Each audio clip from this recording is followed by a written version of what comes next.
diabéticos de inicio tempranamente. La edad es una contraindicación para hacer diálisis.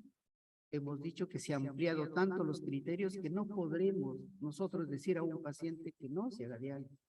No es una contraindicación. Lo que sí disminuirá, pues es lógico, su esperanza de vida. De alguna manera, la esperanza de vida de iniciar diálisis en un paciente de 90 años, pues es muy pobre comparado con los jóvenes. Pero eso no es motivo para decidir no hacer diálisis a estos pacientes.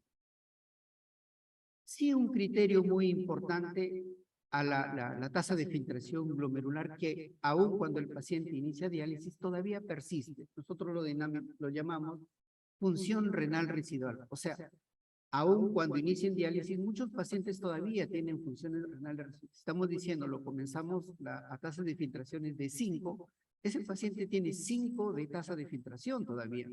Aún tiene una función renal residual. Entonces, en estos pacientes es muy importante tratar de conservar esa tasa de filtración glomerular porque influye mucho sobre su vida del paciente, sobre la sobrevida del paciente. Entonces, ¿podríamos de alguna manera esa tasa de infiltración hacer que las diálisis sean diferentes? Sí, porque la mortalidad, decimos, es muy alta durante los 3 primeros meses. O sea, ¿qué ocurre en el proceso de no tener diálisis a diálisis para que la mortalidad sea alta? Entonces, no todos van a tener las mismas indicaciones de diálisis. De repente, si el paciente tiene una tasa de filtración todavía de 5, el paciente no necesariamente debería ir a 3 sesiones de diálisis por semana. Se podría iniciar una vez por semana, 2 veces por semana, e ir cambiando en el transcurso de la evolución del paciente. Se llama la diálisis incremental. O sea, no todos tienen que ir a la misma forma de hacer diálisis.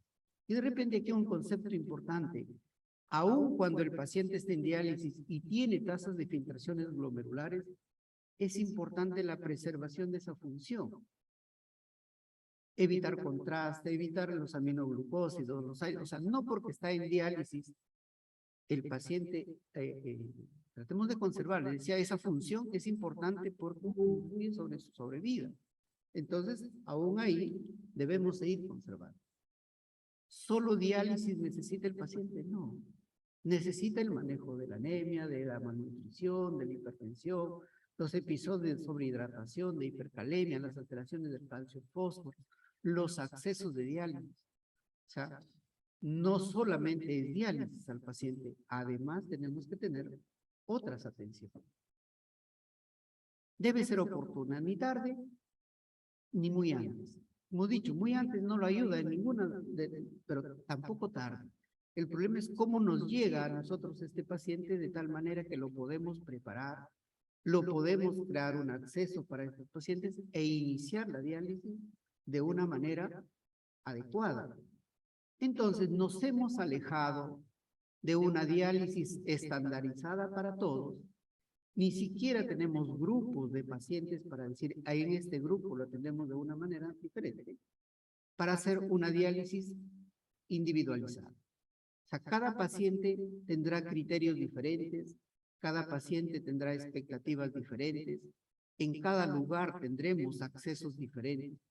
Entonces, no es para todos igual. Y este de repente es lo que se recogió a partir de las 10. Tasas de filtraciones por encima de 10, probablemente el paciente no necesita diálisis. No es estadio 5, tasas de filtraciones menor 15, similar a necesidad de diálisis, no, es el 10. Entre el 10 y el 5 de tasas de filtraciones, iniciar diálisis, sí, cuando el paciente tiene síntomas. Hay muchos síntomas, estos probablemente sean los que nos van decidiendo la diálisis, y cuando el paciente no tiene síntomas, pero tiene tasas de filtraciones menos de 5, ese paciente también debe iniciar diálisis. No iniciar diálisis aún cuando el paciente tiene 5 de depuración o menos y el paciente puede estar asintomático es arriesgar la vida de este paciente. Debemos iniciar. Las manifestaciones de la insuficiencia renal crónica son muchas. Entonces, ¿cuáles de esas nos deciden? Son muchas. Entonces, ¿cuáles nos deciden para ir haciendo diálisis? Hay muchas manifestaciones clínicas que mejoran con la diálisis, pero hay otras que no mejoran con la diálisis. Tampoco le vamos a ofrecer al paciente que todos sus problemas se solucionaron con la diálisis. Entonces, hay muchas que no dependen y hay otras que están oscilando, mejoran con la diálisis y luego el paciente comienza a alterar. Entonces, no todo es diálisis y no se solucionan los problemas solo con la diálisis. Entonces, los criterios que normalmente, que usualmente nos están haciendo iniciar diálisis son los relacionados con la sobrehidratación. Son los relacionados con las alteraciones hidroelectrolíticas, las gastrointestinales, las circulatorias, las neurológicas, las hematológicas. El prurito es uno de los síntomas que a veces el paciente solo prurito tiene y no hay otra manera de ayudarlo si es que no tiene diálisis. Pero en general en la evolución de estos pacientes, ¿cuáles son los síntomas que usualmente nos hacen hacer diálisis? Son los síntomas gastrointestinales.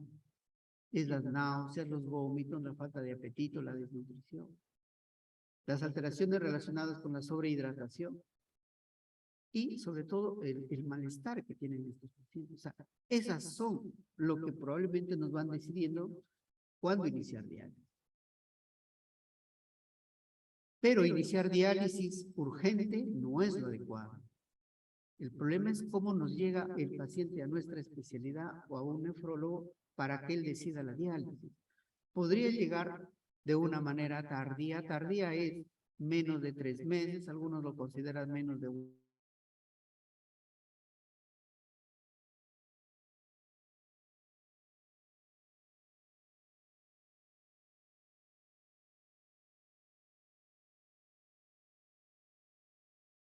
Es prácticamente muy alto. Y todos nos dicen, refiérelo tempranamente. Refiérelo tempranamente. Entonces, cuando referir la misma tabla que nos ayudó a evaluar nuestros pacientes, tasas de filtraciones glomerulares y nivel de albuminuria, la misma tabla nos puede ayudar a ir decidiendo cuándo referir a un paciente. Cuándo referir, estadio 4, tasa de filtraciones menos de 30, cuándo referir con pacientes con proteinuria más de 300 o albuminuria, tasas más de 300. Ni siquiera estamos hablando de síndromes nefróticos, proteinurias más de 300. Conclusión. Tasas de filtraciones por encima de 10, probablemente el paciente no necesite diálisis y aumente su mortalidad. La tasa de filtración no debe ser lo único que nos hace decidir la diálisis. Los síntomas y signos urémicos en una tasa de filtración menos de 10 probablemente sea la mejor opción para decidir la diálisis. Los síntomas. El inicio del retraso de diálisis debe acompañarse de una atención especializada, de una referencia oportuna a nefrología. Ojalá hayamos podido contestar esta pregunta cuando iniciamos la terapia de diálisis. Gracias. Doctor Humán, muy agradecido por su excelente charla. Invitamos al doctor Renzo Valdivia Vega. Por favor, si es tan amable. Después lo haremos pasar, por favor.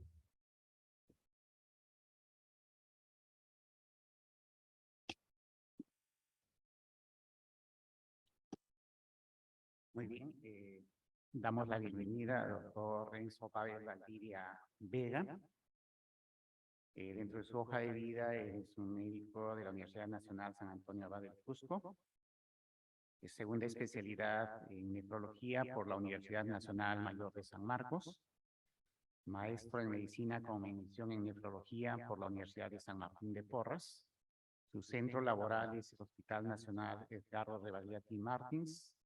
Docente del curso de Clínica Médica del capítulo de Nefrología en la Universidad Peruana de Ciencias Aplicadas y coordinador en grupo para el estudio de las enfermedades glomerulares Perú-GLOM.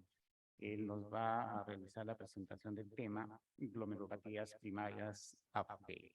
Damos la bienvenida y cedemos la palabra para que pueda iniciar la presentación.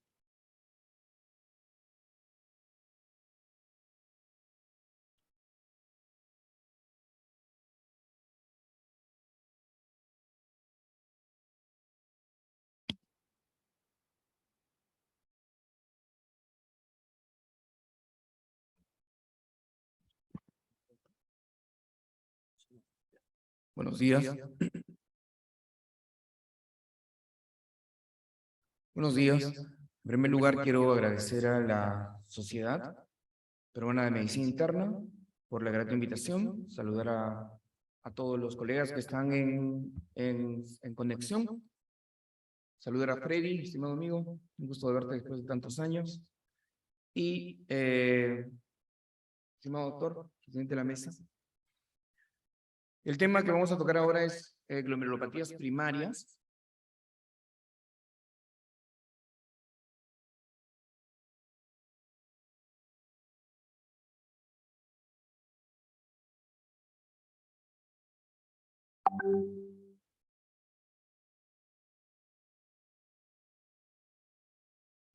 Y una referencia a un nivel de complejidad mayor. Las glomerulonefritis, sean primarias o sean secundarias, afectan a personas de todas las edades. Es, en realidad, después de la diabetes mellitus y la hipertensión arterial, la tercera causa más frecuente de enfermedad renal crónica a nivel mundial. Lleva más o menos del 15 al 20% de los casos, pero si contamos con solamente las personas niñas o jóvenes, es la primera causa de enfermedad renal crónica. Nosotros vamos a enfocarnos en el glomérulo. El glomérulo en sí es una estructura que va a estar compuesta por una arteriola aferente, una arteriola eferente, y estas arteriolas simplemente van a tener en su interior un conglomerado capilar, el cual está rodeado por células epiteliales, que son los podocitos, dentro de una matriz mesangial con células mesangiales y, bueno, también las células endoteliales.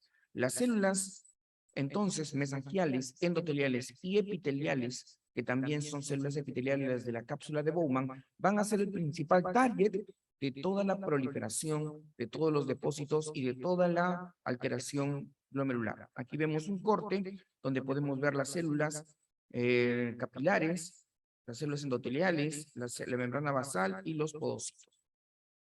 Entonces, cuando nosotros tenemos componentes que van a dañar el filtro renal, inmunitarios, metabólicos, vasculares o neoplásicos, vamos a tener el daño de la membrana basal glomerular, que realmente la parte más importante es esta estructura. Este es el podocito o el proceso podocitario, y entre procesos podocitarios vamos a encontrar un enmarañado de proteínas. Estas proteínas van a formar el hiato diafragmático o el split diafragmático, que está compuesto por diferentes proteínas codificadas genéticamente que cuando son alteradas van a producir una permeabilidad en la pérdida de proteínas.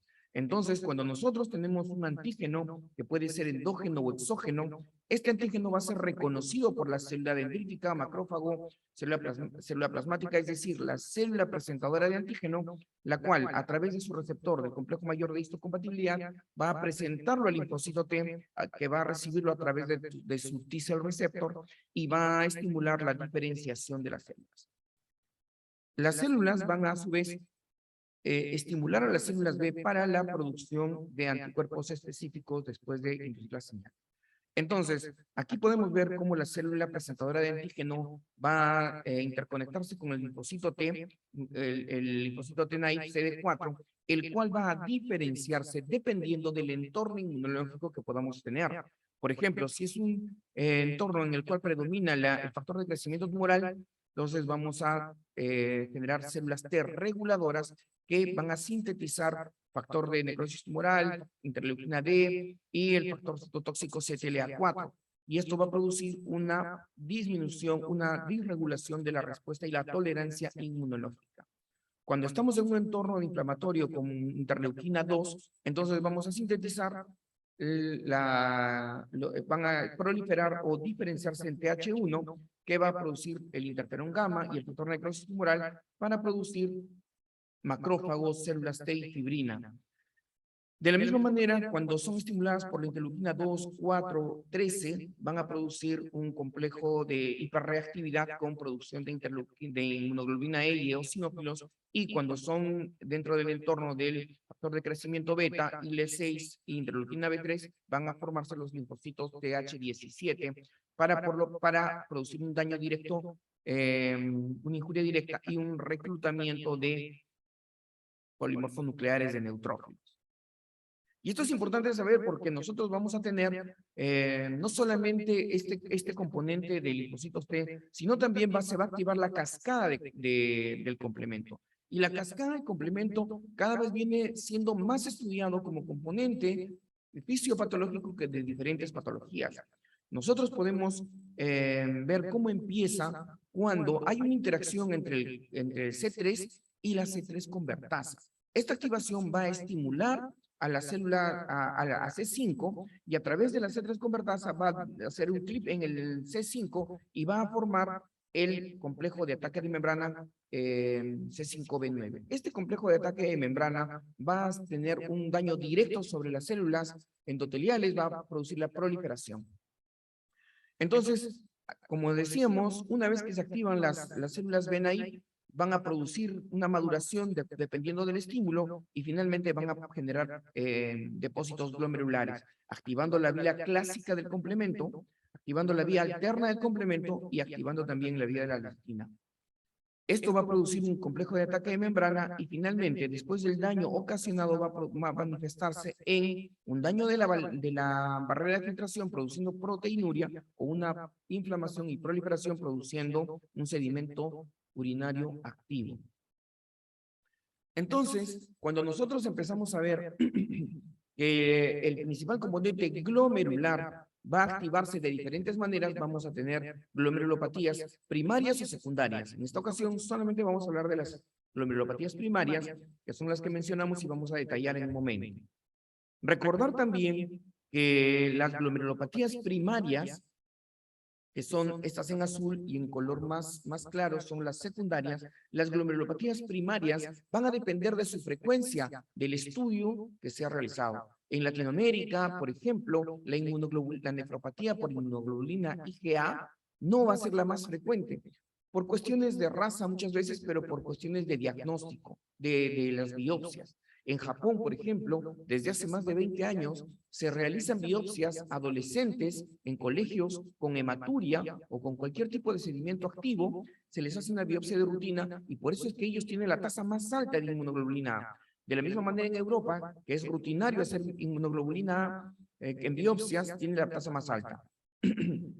Y la glomerulopatía membranosa sigue en frecuencia, pero lo que le sigue en frecuencia es la enfermedad de cambios mínimos y la glomerulosclerosis focal y segmentaria, que como vamos a comentar en un rato, antes estaban divididos en dos entidades distintas, pero ahora por los mecanismos fisiopatológicos, las características clínicas y la respuesta al tratamiento se están considerando como parte de una sola entidad.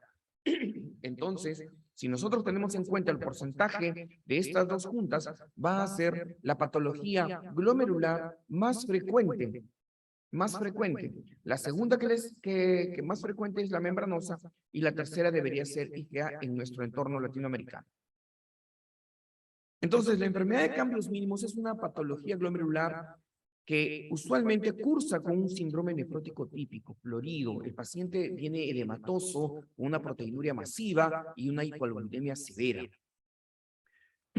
Suele ser diagnosticada en la infancia, pero también en adultos jóvenes y se caracteriza porque tiene una rápida respuesta a los corticoides. Y en niños incluso no se le realiza biopsia a menos que no haya respuesta al tratamiento. Puede estar asociado, y por eso es necesario investigar, a algunos medicamentos o a patología neoplásica como los linfomas. Entonces, en cuanto a la clínica, podemos ver que el síndrome nefrótico empieza a los 2 a 6 años, el 80% suelen corresponder a lesiones mínimas, en varones es más frecuente que en mujeres, no hay una causa identificable, el síndrome nefrótico es puro, el edema es variable y es muy raro la microhematuria. Es un síndrome nefrótico puro, es fácilmente identificable y es fácilmente tratable. No se recomienda ser agresivos en una biopsia renal hasta la falta de respuesta. ¿Por qué? Porque casi el 25% remiten solos, sin necesidad de corticoides. Y aquellos que remiten pueden inclusive contar con remisiones, con recaídas frecuentes. la morbilidad que va a tener va a depender del foco infeccioso o de las complicaciones propias del síndrome nefrótico, no de la patología en sí, sino, por ejemplo, de tromboembolismo. Y la mortalidad es mínima en niños, pero en adultos puede tener una baja prevalencia, perdón, una baja tasa de mortalidad, y en ancianos sí, por los componentes, por las comorbilidades que pueda tener. El tratamiento es simplemente corticoides, a 1 miligramo por kilo por día, y se debe obtener una remisión en 8 semanas. Si no hay remisión, se empieza con otro tipo de esquema terapéutico. Por ejemplo, este es el síndrome, esta es la guía del 2021 de enfermedades glomerulares, y cuando tenemos, por ejemplo, un niño de menos de 12 años que tiene síndrome nefrótico, lesiones mínimas, se sospecha de lesiones mínimas, se inicia con corticoides. Si no hay respuesta de 4 a 6 meses, se hace de todas maneras un estudio genético y se realiza la biopsia renal para ver si es tributario de inhibidores de calcineurina como ciclosporina, tacrolimus. De todas maneras, se debe usar los inhibidores de enzima convertidora de angiotensina o los ARBs, los bloqueadores del sistema renina. Si responde completamente, se completa el tratamiento por 8 a 12 semanas con 1 por kilo.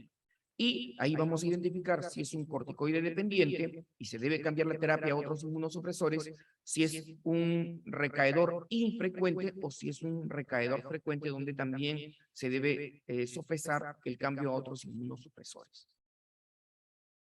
En adultos también hay enfermedad de cambios mínimos y tenemos que evaluar si el paciente es tributario de corticoides dependiendo de sus comorbilidades, por ejemplo, edad avanzada, infecciones concurrentes, obesidad, prediabetes, antecedentes de familiares de diabetes.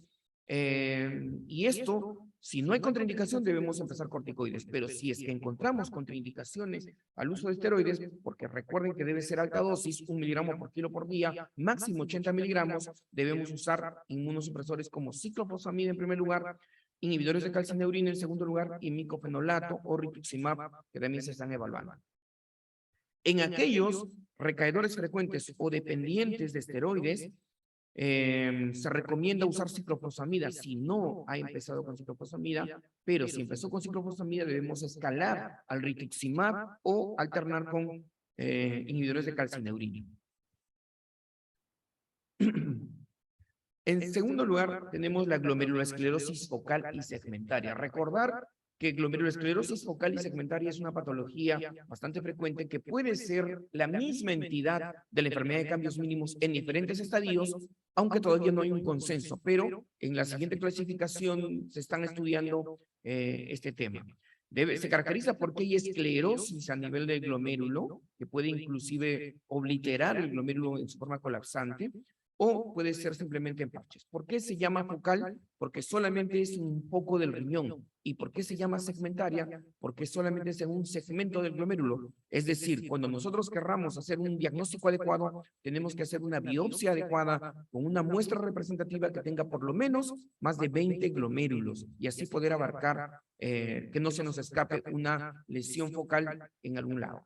Los factores que intervienen son un cuadro genético, por eso es que si es una enfermedad de cambios mínimos que todavía no haya hecho daño de esclerosis y no responda a corticoides, se debe hacer un estudio genético y una biopsia para ver. El cambio genético de la polipoproteína 1 interviene también lesiones adaptativas de la glomerulosclerosis focal y segmentaria, medicamentos o toxinas y virus asociados como el VIH, por ejemplo, el COVID, pueden ser parte de este glomérulo y dar un espectro, como por ejemplo de la glomerulosclerosis focal y segmentaria, un espectro que linda con cambios mínimos, con simplemente una lesión que es benigna, que es la variante de la punta, una variante más severa, que es la variante periliar, otra variante que no se identifica ni TIP ni periliar, que es la no identificada, la variante colapsante, que es generalmente asociada a HIV, pero también hay variante colapsante y es la que peor pronóstico tiene. Entonces, ¿qué es lo que nos ayuda a descartar la microscopía electrónica? La inmunofluorescencia, pero la microscopía electrónica, ¿no? ¿Cómo es la clasificación clínica de la glomerulosclerosis focal y segmentaria? La clasificación clínica depende de la microscopía de luz y se puede identificar la focal y segmentaria primaria, cuando hay un borramiento de los procesos podocitarios difusos, pero también se debe identificar si es que hay familiar, hereditaria, sobre todo pacientes que tienen 30 años con glomerulosis focal segmentaria, se le hace la biopsia y después se le hace la investigación familiar y dice, sí, doctor, yo tengo un tío que estuvo en diálisis, doctor, yo tengo mi hermano que también está con proteinuria. Las lesiones de la focal segmentaria secundarias a virus son las clásicas, la HIV, la nefropatía asociada a VIH, ¿no? El NAVI, la nefropatía inducida por drogas y algunos cambios adaptativos. Yo recuerdo muy bien el caso de un joven de 17 años con un síndrome nefrótico puro, florido. El hombre pesaba 90 kilos, su peso basal, pero subió hasta 110 kilos solamente haciendo fisicoculturismo y consumiendo proteínas. Negó hasta el final uso de esteroides anabólicos. Se le hizo la biopsia y en la biopsia se vio que no había un borramiento difuso de podocitos que correspondía a una focal secundaria primaria y cuando se hizo el estudio resulta que era un cambio adaptativo a la masa muscular, al uso de proteínas, pero sobre todo al uso de esteroides anabólicos. Y aquellos que no pueden encajar en ninguna de las tres, pues se les considera como causa indeterminada.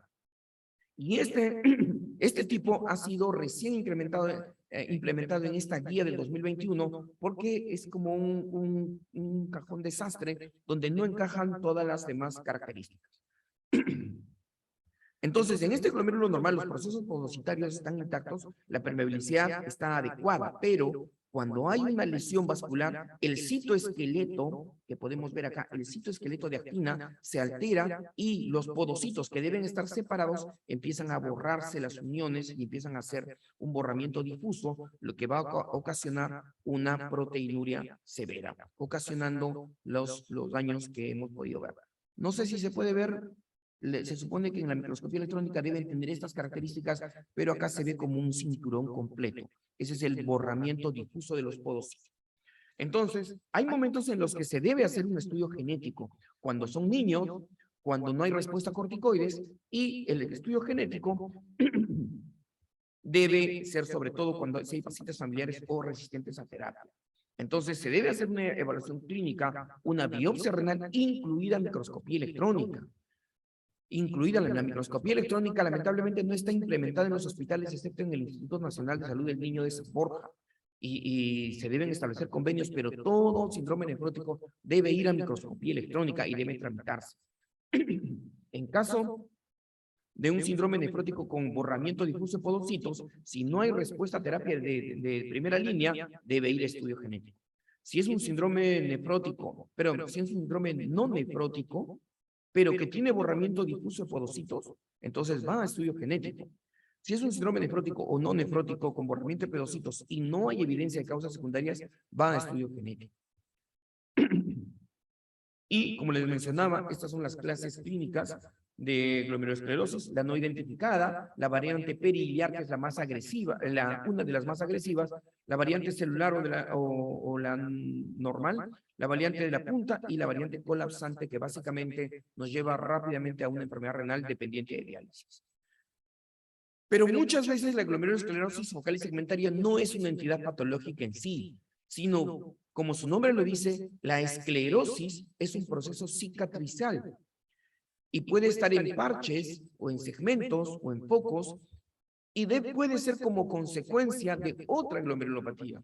Por ejemplo, si tenemos una nefropatía membranosa que ya tiene signos de cronicidad, puede darnos un patrón de focal y segmentaria. Si tenemos una vasculitis renal, puede darnos un patrón focal y segmentaria. Y no debemos confundir, debemos reconocer si eso se trata de una glomerulosclerosis focal primaria o secundaria. Generalmente la primaria tiene un síndrome nefrótico con proteinuria masiva. La secundaria tiene un síndrome nefrótico menos severo. La albúmina es muy baja en las primarias. Hay un menor porcentaje de borramiento de podocitos. En las primarias es más del 80%, incluso 100%. Y la pobre respuesta a la inmunosupresión nos da cuenta de que puede tratarse de una secundaria. Entonces, bueno, estos son conceptos de cuáles son las definiciones. Un síndrome nefrótico córtico dependiente es aquel que falla en lograr la remisión después de 16 semanas y un córtico reciente es aquel que tiene recaídas después de terminar la terapia. ¿Qué nos dicen las guías del 2021? Que ante una focal segmentaria en la biopsia renal, si tiene más de 3.5 gramos de proteinuria y tiene hipoluminemia menos de 3 con o sin edemas, debemos tratarla como una glomerulopatía primaria. Pero si no hay un síndrome nefrótico típico, la proteinuria puede estar más de 3.5 gramos, pero no hay hipoluminemia, o puede ser que no hay una proteinuria masiva, entonces hay que evaluar las causas subyacentes antes de que empeoren los cuadros. El tratamiento, si es una primaria o idiopática, esteroides. Aunque se evalúa también la posibilidad de iniciar en conjunto esteroides y ciclosporina. Durante 8 semanas, esteroides puro puede ser a 1 miligramo por kilo por día o puede ser a 2 miligramos por kilo, pero en días alternos. La ciclosporina a 3.5. Si es que son causas secundarias, es prioritario empezar con inhibidores del sistema renina-angiotensina-aldosterona y el tratamiento ideal de que es el tratamiento ideal para las nefropatías focales segmentarias por hiperfiltración. El otro cuadro, como les decía, la focal segmentaria es la primera causa de glomerulonefritis, pero la primera causa de síndrome nefrótico es la membranosa. Es la causa más frecuente en el adulto. En el niño, recuerden que es enfermedad de cambios mínimos y se caracteriza por engrosamiento difuso de la membrana basal glomerular. Antes los maestros nos decían que bastaba un glomérulo en la biopsia para saber si era una membranosa, porque si este único glomérulo tenía engrosamiento difuso, ya se trataba de una enfermedad membranosa, pero no es tanto así, ¿no?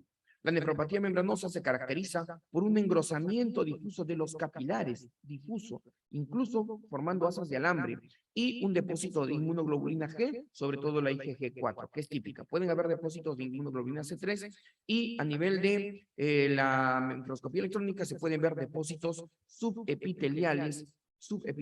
Estos depósitos subepiteliales se pueden formar debajo de los podocitos por unión de los anticuerpos con los antígenos. Generalmente, los principales antígenos son los receptores de la fosfolipasa A2 y que se unen con los anticuerpos antifosfolipasa A2 formando depósitos de complejos inmunes. Pero estos depósitos de complejos inmunes también se pueden formar en la circulación y depositarse a nivel del subepitelial. Ahora, ¿por qué es importante hablar de la fosfolipasa 2R? Parece ser un tema bastante fisiopatológico que le corresponde a los nefrólogos. Me llamaron una vez por un paciente, papá de un colega médico, que tenía 56 años con un síndrome nefrótico florido, puro. Cuando subí al día siguiente a hacer la biopsia renal, el paciente lo encontré con varios médicos alrededor, haciendo interconsulta cuidados intensivos, y con una insuficiencia respiratoria aguda severa. El diagnóstico clínico era un tromboembolismo pulmonar, porque la principal complicación de los síndromes nefróticos y sobre todo de la membranosa es tromboembolismo pulmonar o trombosis renal. Solicitamos al hijo que vaya a hacerle un anticuerpo antiplado CR en laboratorio ROE, que está en 1.200 soles lamentablemente, pero que debería contarse con esto en el seguro. Lo hizo y salió positivo.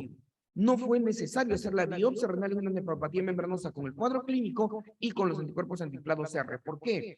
Porque un gran porcentaje de positividad lo encontramos en la nefropatía membranosa primaria idiopática. En cambio, en las otras patologías membranosas como lupus, asociada a hepatitis B o a neoplasias, son más bajos. Por eso es importante dosar el anticuerpo antiplado CR al inicio y también como seguimiento porque precede a la proteinuria.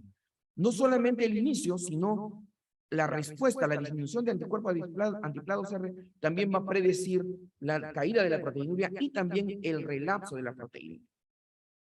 No es el único anticuerpo, no es el único biomarcador del plado CR, tenemos también la trombospondina, tenemos el NEL1 que se están estudiando, pero la trombospondina asociada a fosfolipasa A2 nos da una exactitud mayor al 95% en saber si es primaria, es decir, ya no se necesitaría la biopsia y también nos da un valor predictivo positivo para secundarismo. La clínica es típica del síndrome nefrótico, pero nosotros tenemos una respuesta espontánea en casi el 50%, pero una tasa de recaídas alta. Tenemos que descartar de todas maneras causas secundarias como neoplásicas, infecciosas, medicamentos. Tenemos que estudiar de todas maneras todas las causas secundarias. ¿Y cómo hacemos el manejo? Primero tenemos que estratificar si es de bajo riesgo o tiene riesgos más elevados. Si es de bajo riesgo, es cuando tiene la función renal conservada, la proteinuria es menor a 3.5 y la albúmina es relativamente normal.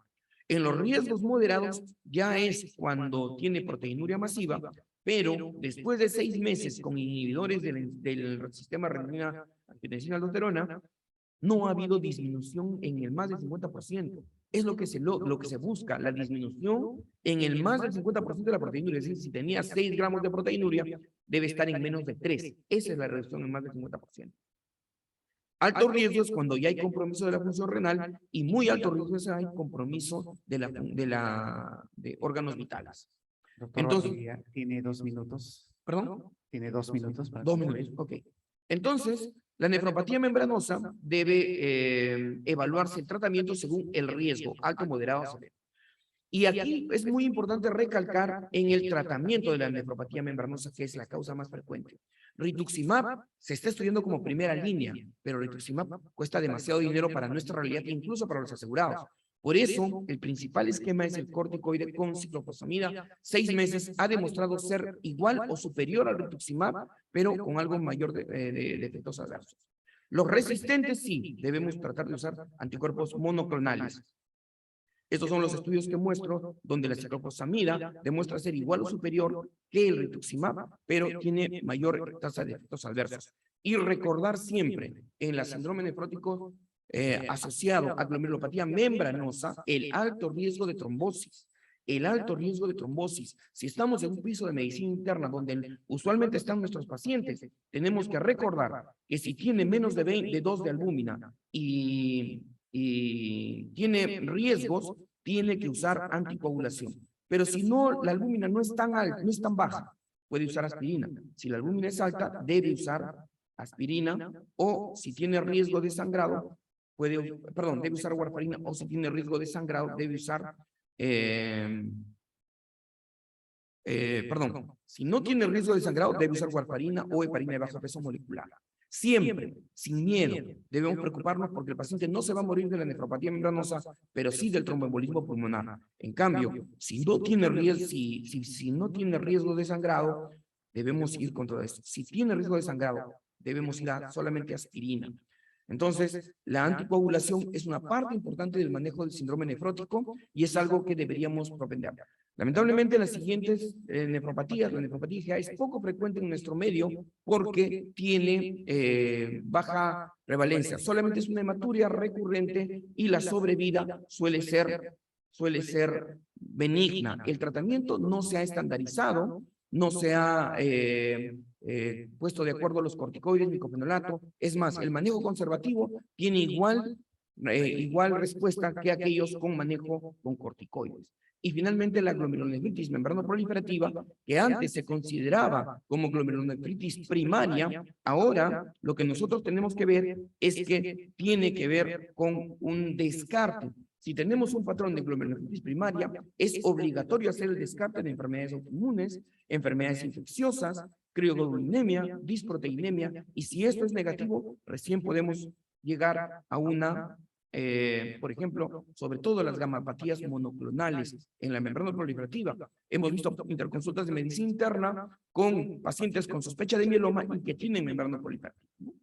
Bueno, lamento haber acelerado los últimos, no tuve control del tiempo, pero les agradezco este momento y bueno, estamos ya a hacer las preguntas que necesiten. Muchas gracias. Doctor Valdivia, realmente muy agradecido, su capacidad de síntesis es un tema que realmente es muy, muy largo. Gracias. Invitamos al doctor Tapia, al doctor Renzo Tapia Vega para hablar sobre complicaciones agudas de la terapia dialítica. Si es tan amable, doctor. Nuestros ponentes, por favor, al final de la presentación les recordamos que van a hacerse las preguntas.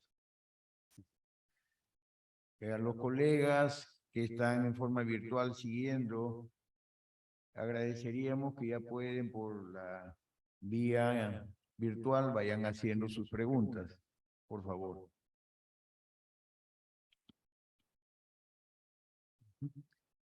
Muy bien, vamos a dar la bienvenida al doctor Carlos Tapia Serpa.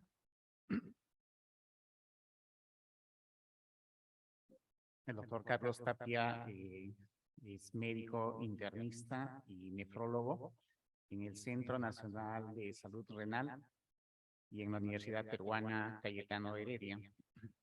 Tiene el título de médico especialista en medicina interna también por la Universidad Nacional de Trujillo. Él nos va a realizar en este momento una revisión sobre lo que son las complicaciones agudas de la terapia dialítica. Bienvenido, doctor Carlos.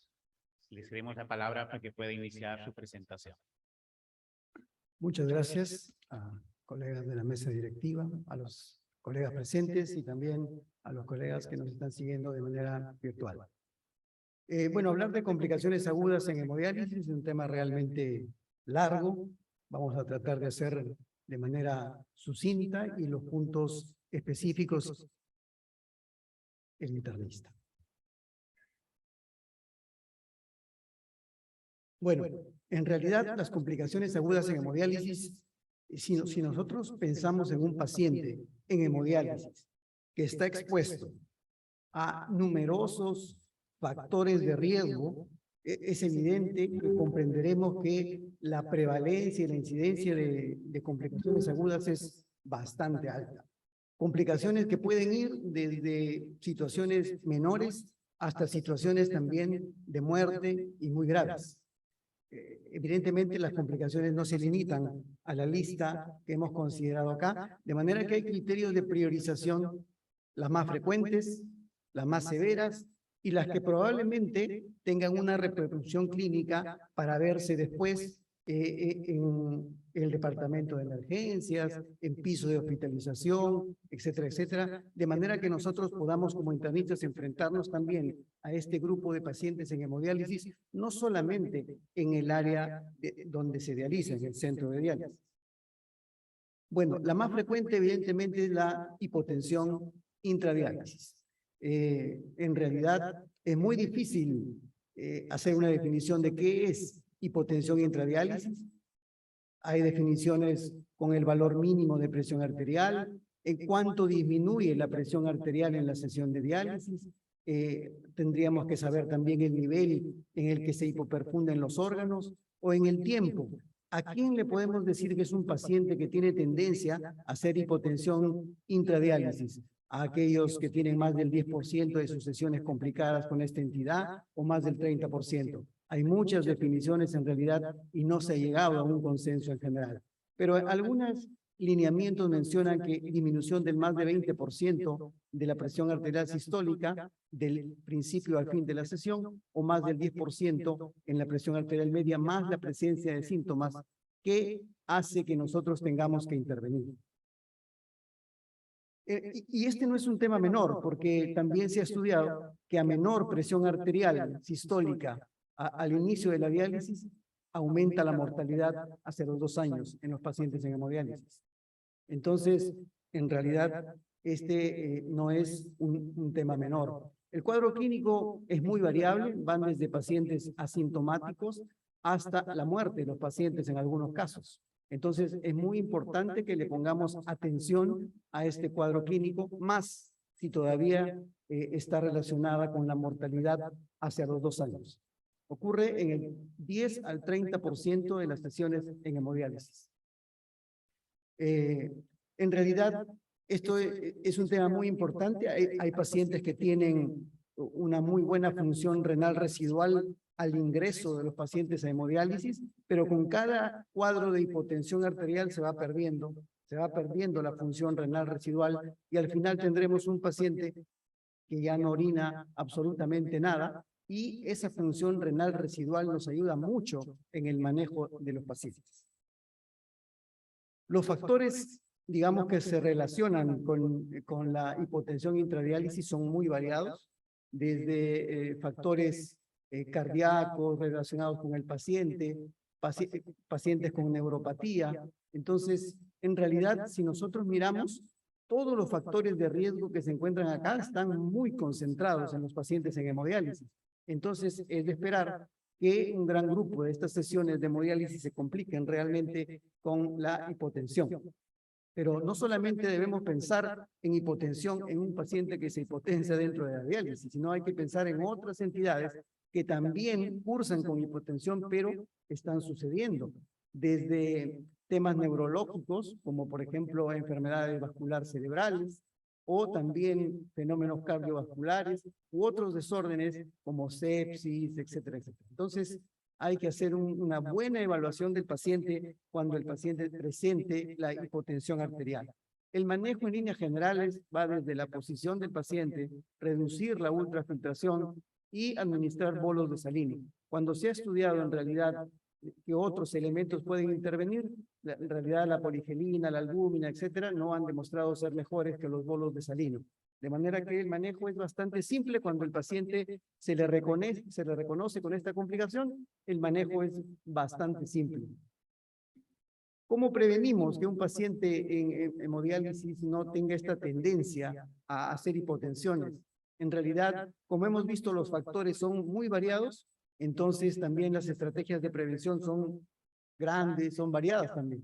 El peso seco, hay que reducir o verificar que el tratamiento antihipertensivo sea el adecuado. Por ejemplo, hay pacientes que dializan en el primer turno de la mañana y ellos toman bastante antihipertensivo en la noche anterior, entonces va a llegar con bastante efecto antihipertensivo y eso no va a permitir, el paciente va a presentar cuadros de hipotensión, mejorar la hipoalbuminemia, manejar la insuficiencia cardíaca y las arritmias adecuadamente, educar al paciente para que no gane mucho peso entre diálisis y diálisis. Las recomendaciones actuales van desde 1 kilo a 2 kilos de máximo de ganancia interdialítica. Los alimentos también han sido un tema de interés porque hace que el paciente, la circulación se derive a la parte espláncnica, entonces hace hipotensión sistémica. Y algunos medicamentos que no son de uso rutinario. Dentro de la diálisis también hay estrategias que se utilizan para que el paciente no tenga, digamos, una tendencia a hacer hipotensión arterial. El segundo, digamos, complicación importante en términos de frecuencia es la elevación de la presión arterial de los pacientes en hemodiálisis, definido epidemiológicamente como una elevación de más de 10 milímetros de mercurio en la presión arterial sistólica de pre a postdiálisis. Ocurre en 8 a 30% de las sesiones de diálisis. Y fíjense qué tan frecuente es esta complicación, que cuando se estudian a los pacientes en un periodo de 6 meses, 90% de ellos les ha pasado al menos un episodio de hipertensión intradiálisis. Y si nosotros miramos este otro dato de la importancia que tiene esta complicación, es que la mediana del porcentaje de sesiones en las que se desarrolla esta complicación es 18%. Quiere decir que el 50% de los pacientes, digamos, tiene menos de 18% de sesiones complicadas por hipertensión arterial en este periodo de 6 meses. Y el otro 50%, más de 18% de sus sesiones complicadas con hipertensión intradiálisis. Los factores asociados, el más importante de todos es la expansión de volumen, ¿no? Nosotros sabemos que para que un paciente presente edema necesitamos por lo menos un 5% de expansión de volumen. Antes de ese 5% no aparecen el edema. Entonces un paciente de 60 kilos puede tener 2,5 kilos, hasta 3 kilos y no se nota en el edema. Entonces, pero hay expansión de volumen. Entonces, este es el primer factor asociado. Entonces, cuando ocurre este tema, lo primero que hacemos es reducir el peso seco. Otros factores importantes son la hiperactividad del sistema renina-angiotensina-aldosterona, el manejo con eritropoyetina. Como sabemos, es un manejo que se da en el 70 al 80% de pacientes en diálisis necesitan colocarse eritropoyetina y esto aumenta la endotenina 1, potente vasoconstrictor, diálisis con sodio elevado, hiperactividad del sistema nervioso simpático y aclaramiento también. Utilizamos mucho drogas antihipertensivas que de repente se aclaran en diálisis y entonces eso es otro factor de importancia. El manejo, ya hemos dicho, podemos utilizar drogas intradiálisis, captopril o clonidina o metildopa, pero el peso seco hay que regularlo. hay que hacer una reducción gradual del peso seco y eso va a ayudar a mejorar al paciente. Recordemos pues que el peso seco es ese peso en el que el paciente no tiene edema, por lo menos tratamos de que no tenga edema y el paciente se siente bien. Hay que optimizar el manejo antihipertensivo. Importante cuando se estudian, por ejemplo, a los pacientes, aquí son 8 semanas y aquí está también la reducción de la presión arterial. Entonces, fíjense la reducción muchísimo mayor en el grupo que se hizo tratamiento estándar más ultrafiltración, o sea, disminución del peso seco. Y aquí está la presión arterial de aquel grupo que solo se hizo manejo estándar. Entonces, en realidad, definitivamente, cuando el paciente es diagnosticado de hipertensión arterial, inclusive la crónica, entonces la disminución y la adecuación del peso seco es muy importante en el manejo de esta complicación. Las arritmias cardíacas también son complicaciones que pueden ocurrir en un paciente en diálisis. Fíjense ustedes, aquí hay complicaciones relacionadas con el paciente, con la diálisis, otros factores. Y si ustedes se dan cuenta, hipertrofia del ventrículo izquierdo, calcificaciones, alteraciones en el potasio, calcio, bicarbonato, la polifarmacia, la diabetes, la hipertensión. Nosotros sabemos que dentro de las causas de los pacientes en diálisis, la principal causa, digamos, que aporta pacientes a diálisis es la diabetes mellitus, en alrededor de 30-35%. Eso es a nivel mundial, también se cumple en el Perú. Por lo tanto, los diabéticos y los hipertensos, que son en el segundo lugar, también están presentes. Por lo tanto, ven ustedes que todos los factores que están aquí se cumplen en el paciente en diálisis. Tampoco es rarísimo entonces esperar que no tengan arritmias, ¿no? Ellos tienen arritmias en bastante frecuencia. Y en realidad las alteraciones en el trazado electrocardiográfico pueden ocurrir en cualquier parte en un paciente en diálisis. ¿Y cuáles son esas arritmias? Fíjense ustedes, acá están las arritmias supraventriculares, acá hay un 40%, este es un estudio realizado con Holter en 48 horas, y se ve que la taquicardia supraventricular paroxística, 40%, paroxística, ¿no? Es decir, estos son los pacientes en hemodiálisis, pero es un estudio realizado, digamos, en 48 horas con Holter. Las bradiarritmias son escasísimas, ¿no? Son escasas y mucho menos las arritmias ventriculares, ¿no? Digamos, en segundo lugar, las arritmias ventriculares. Y las bradiarritmias están bajas. Pero también se han hecho estudios con monitores implantados, y entonces esos son permanentes y nos darían de repente una visión más cercana de lo que realmente ocurre con las arritmias en el paciente en diálisis crónica. Y igual, la fibrilación auricular es la principal, las arritmias ventriculares muy bajas, fíjense aquí está la tasa de incidencia, muy baja, 0.01 eventos por paciente año riesgo, y las bradiarritmias también son bajas. Entonces, es muy semejante los estudios con monitores implantados que con el Holter, es decir, las arritmias supraventriculares temporales no sostenidas son las que predominan en el paciente en diálisis. Y surge una pregunta, hay una complicación muy importante también que es la muerte súbita cardíaca. Si nosotros nos damos cuenta, fíjense, los episodios de muerte súbita cardíaca en la población general es muy alta, ¿no? Es muy alta, pero en números absolutos. Cuando se ajusta por la población es muy bajita, ¿no? Muy bajita. Pero en diálisis, fíjense, aquí están los pacientes en diálisis. En número es muy bajo, pero cuando se ajusta por la población es altísima, ¿no? Y está en orden de 25 eventos por cada 1000 pacientes año. O sea, por cada 1000 pacientes que uno ha seguido un año, aparecen 25 casos de muerte súbita. Y la pregunta es la siguiente, ¿se relacionan con las arritmias que hemos visto? La muerte súbita cardíaca, y bueno, esta es la tasa de incidencia de muertes súbitas que ya la hemos visto. Y la muerte súbita en hemodiálisis es muy importante, digamos, reconocerla. Un gran porcentaje de sus causas, 28%, paro cardíaco, arritmias, ¿no? Fíjense, de los pacientes en diálisis. Pero También es importante reconocer que el ritmo más importante registrado en eventos de muerte súbita cardíaca fue la fibrilación ventricular en un estudio. Fibrilación ventricular.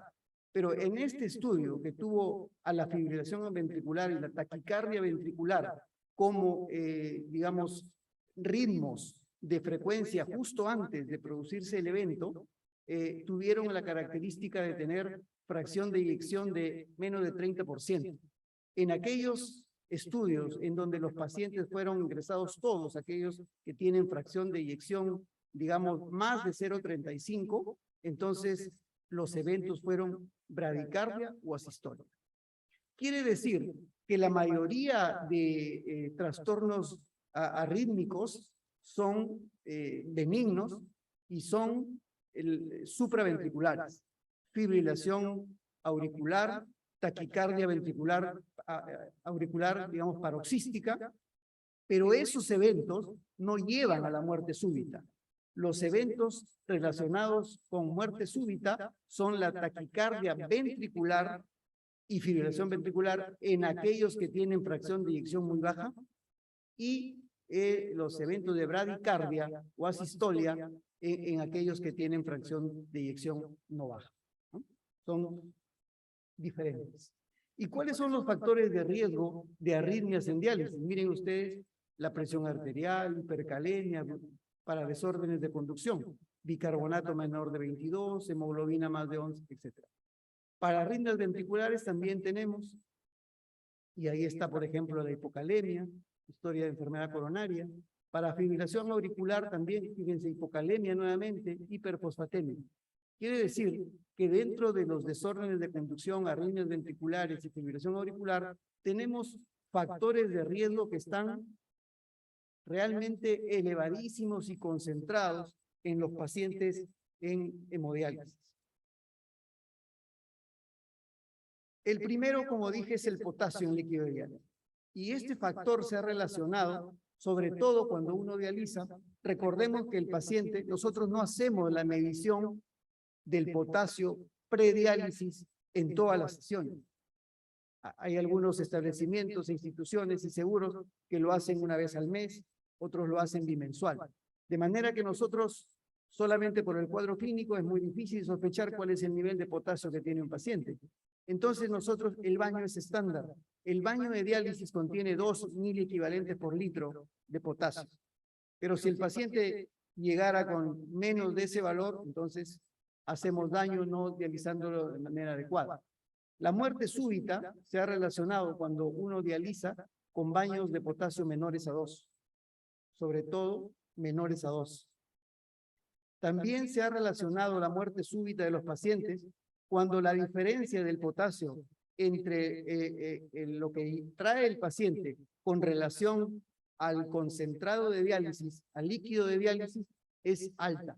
Entonces, a más diferencia entre lo que trae el paciente y el concentrado de diálisis, mayor episodios de muerte súbita. El calcio también se ha relacionado con muerte súbita. Nosotros sabemos que el paciente en diálisis y un paciente con enfermedad renal en general se asocia mucho con calcificaciones vasculares y en tejidos del cuerpo. Y entonces lo que se hace, se ha buscado tratar de individualizar la terapia de diálisis. Y para ello se hace diálisis contra un líquido de diálisis con calcios elevados, intermedios y bajos, ¿no? Para aquellos que tienen elevada hipercalcemia, nosotros dializamos con calcio bajo. Pero justamente cuando el calcio es muy bajo, esa se relaciona con episodios también de muerte súbita. Con bicarbonato en diálisis también se ha visto que bicarbonatos menores de 16 y mayores de 25 se han relacionado con muerte súbita. Con el magnesio también hay estudios, sobre todo observacionales, relacionadas a la muerte súbita.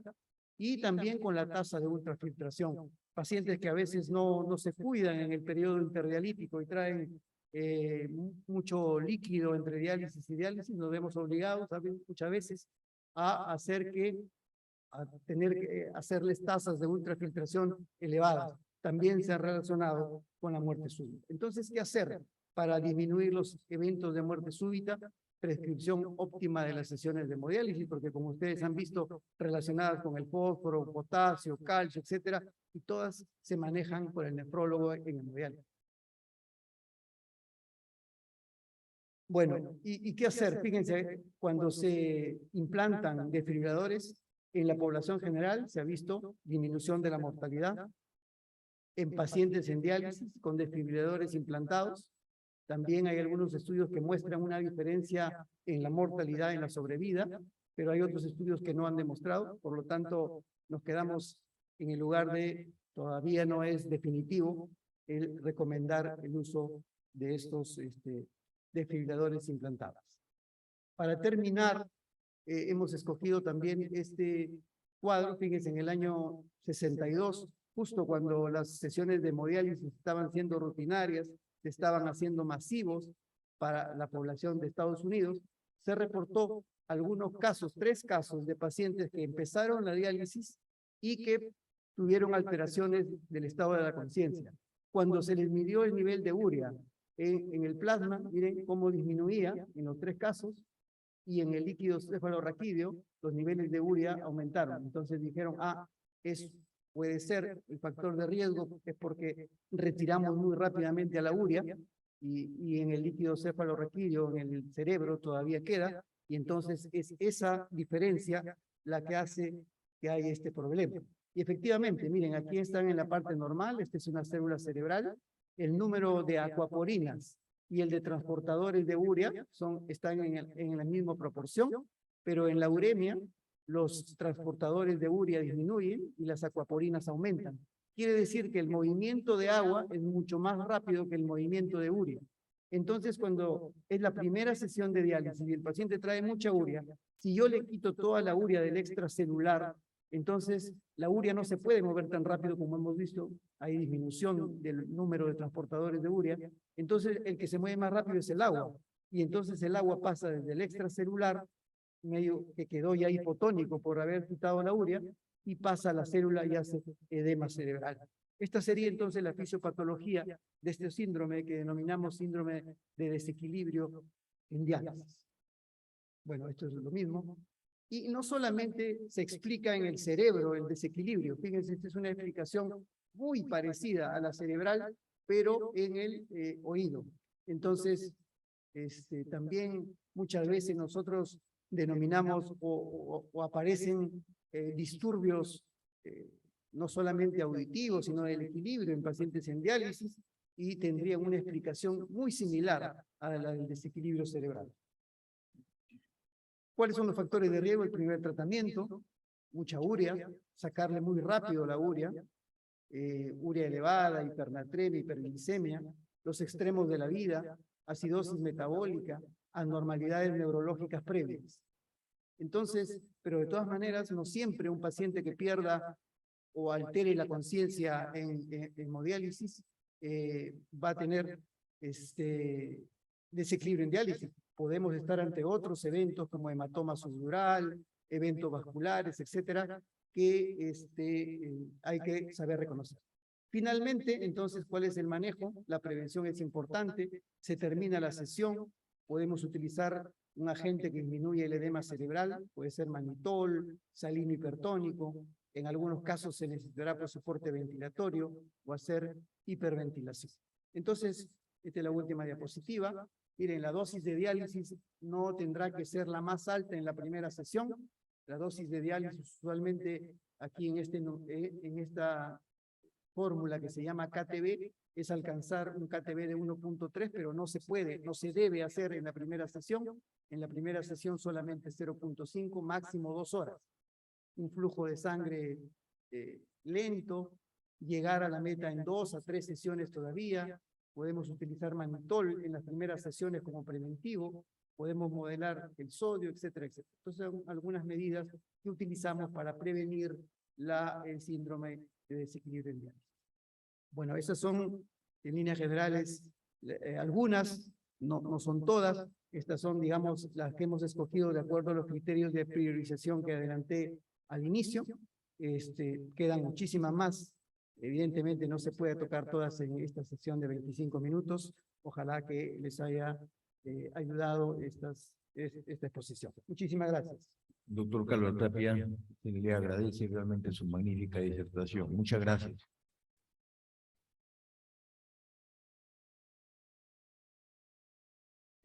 Continuando el temario, hoy en estos momentos vamos a invitar al doctor Mirko Villavicencio Carranza, quien nos va a hablar otro tema que también es muy importante y que lo vemos frecuentemente en la práctica diaria, sobre nefrolitiasis.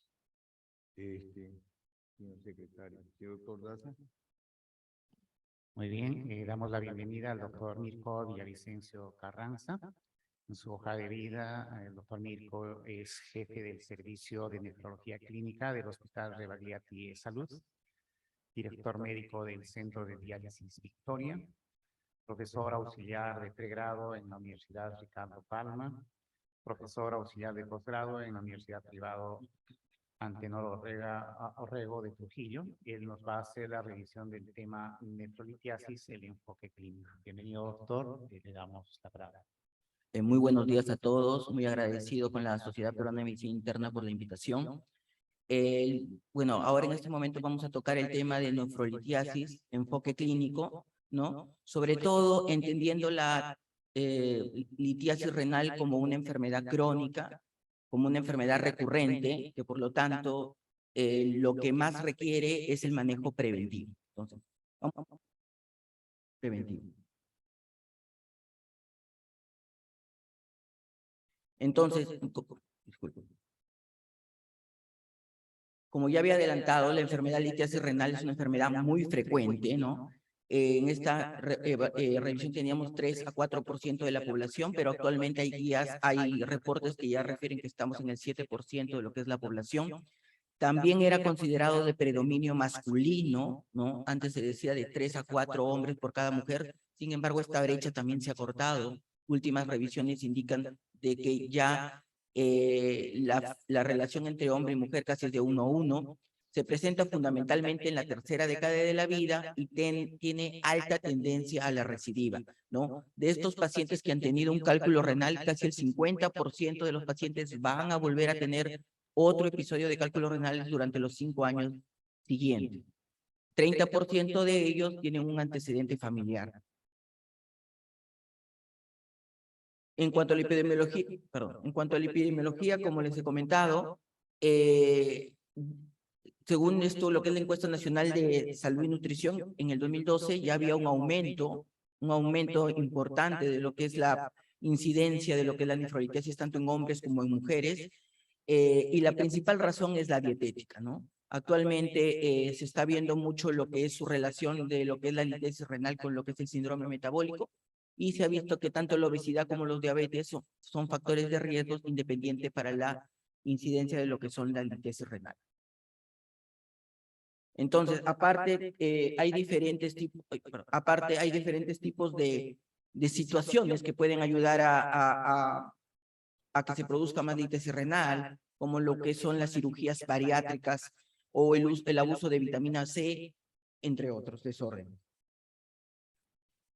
En cuanto a lo que es la etiología, todos sabemos que los principales cálculos se dividen en los cálculos de calcio, ¿no? Dentro de los de calcio, que generalmente son el 90%, tenemos los de oxalato de calcio, que son el 80%. Ahora, dentro de estos cálculos de oxalato de calcio, principalmente hablamos de los monohidratos como los cálculos patológicos, ¿no? Para diferenciarlos de los dihidratos, que son cálculos más, entre comillas, fisiológicos. Los de fosfato de calcio tienen un porcentaje menor. También tenemos los cálculos de fosfato amonio magnesio, que son los famosos cálculos de estrubito, cálculos infecciosos, los cálculos de ácido úrico y los cálculos de cistina, ¿no? La frecuencia, más o menos, como hemos comentado, casi el 90% de los cálculos son de calcio, ¿no? En cuanto a lo que es la patogenia, es importante mencionar de que existe un equilibrio, ¿no? Un equilibrio entre los solutos que se encuentran en lo que es la orina y los solventes, digamos. Cuando se rompe este equilibrio, ¿no? Se va a producir una sobresaturación urinaria y por lo tanto va a producirse litiasis renal. Ahora, existen 4 motivos por los cuales se rompe este equilibrio. Uno es que existe un aumento de solutos en la sangre y por ende luego en la orina, ¿no? Sobre todo de minerales como el calcio, oxalato o fósforo, o que exista una modificación del pH urinario. Esto de la modificación del pH urinario es bastante importante y lo vamos a ver más adelante, porque a distintos niveles de pH urinarios van a producirse que la composición de los cálculos urinarios sean más frecuentes que otros. También una tercera causa es que dentro de la orina nosotros tenemos unos inhibidores de la cristalización, ¿no? Que se encargan de impedir que se produzcan estos cálculos urinarios, siendo el más frecuente el citrato. Sin embargo, ahora estamos viendo otros inhibidores como lo que son los fitatos y la teobromina. Y finalmente, como cuarto punto, también es importante lo que es la disminución del volumen urinario y todo aquello que produzca una dificultad o un enlentecimiento de lo que es el flujo urinario, lo que conocemos como una estasis urinaria. Entonces, cuando se produce cualquiera de estos cuatro criterios que hemos puesto aquí, se va a producir un desequilibrio y por lo tanto sobresaturación urinaria. Entonces, en cuanto a lo que es el diagnóstico etiológico, es importante indicar que hasta un 90% de los casos de cálculos renales se deben a una anomalía metabólica, ¿no? Es decir, a una presencia o un exceso de estos solutos que hemos mencionado, tanto en la sangre como en la orina. Entonces vamos a tener casos de hipercalciuria, que pueden ser de tipo absortiva, ¿no? Que se produce por una patología gastrointestinal, ¿no? Se absorbe mayor calcio y ingreso a la sangre, o una hipercalciuria renal, donde hay problemas tubulares para que impiden la resorción del calcio urinario, o también cuando hay una resorción hipercalciúrica a partir de lo que es la masa ósea, ¿no? Como verán, existen otros tipos de anomalías metabólicas que tienen que ver con lo que es el ácido úrico, ¿no? Que tienen que ver con el oxalato, con la cistinuria, etc. Entonces, cuando nosotros hablamos de evaluar a un paciente formador de litiasis, la evaluación va a incluir esto, ¿no? Pero los antecedentes personales, como hemos visto, los antecedentes familiares son importantes. En este caso, hemos dicho que el 30% tiene un familiar con cálculos renales. Los hábitos alimenticios, la ingesta de líquidos es importante, el análisis de la composición de la piedra, los test serológicos y el urianálisis, que es importante. Entonces, bueno, no se observa muy bien ahí, ¿no? Pero dentro de lo que son los principales, el estudio metabólico, siempre hay que pedir, va a constar de análisis tanto de sangre como análisis de orina, ¿no? Entre los análisis más importantes de lo que es la sangre, obviamente tenemos que pedir una urea y una creatinina para ver si estamos partiendo de a un tipo de insuficiencia renal. Y vamos a pedir cosas solutos importantes como lo que es el ácido úrico, lo que es el calcio, lo que es el fósforo. Vamos a pedir también si estamos pensando tal vez una paratormona, no si estamos pensando en problemas de hipercalcemia, hipercalciuria. Vamos a pedir también un análisis de gases arteriales. Y en cuanto a lo que es el estudio metabólico, importante va a ser pedir en el examen de la orina, porque vamos a ver lo que es el pH urinario y sobre todo vamos a ver concentraciones de soluto como lo que es el ácido úrico, lo que es el calcio, lo que es el fósforo y lo que es el oxalato en la orina 24 horas. Entonces, esto es lo que se le llama lo que es el estudio metabólico. Esto es lo que se le llama el estudio metabólico de lo que es el paciente con litiasis renal, ¿no? Ese es el famoso estudio metabólico del paciente con litiasis renal. Ahora, cuando nosotros, este análisis, como hemos dicho, de 24 horas, va a ser importante porque nos va a permitir encontrar este tipo de anomalías que vamos a ir buscando, que hemos dicho que el 90% de los pacientes van a tener alguna de estas anomalías. Vamos a encontrar hipercalciuria, cuando el calcio en la orina de 24 horas es mayor de 4 miligramos por kilogramo por día. Vamos a encontrar hiperuricosuria, cuando es más de 800 miligramos al día. La hiperoxaluria, cuando es más de 45 miligramos al día. Y el citrato, en cuanto al citrato, no se olviden, al ser un inhibidor, lo que vamos a buscar es hipocitraturia, ¿no? Va a ser hipocitraturia cuando su concentración es menos de 250 miligramos al día.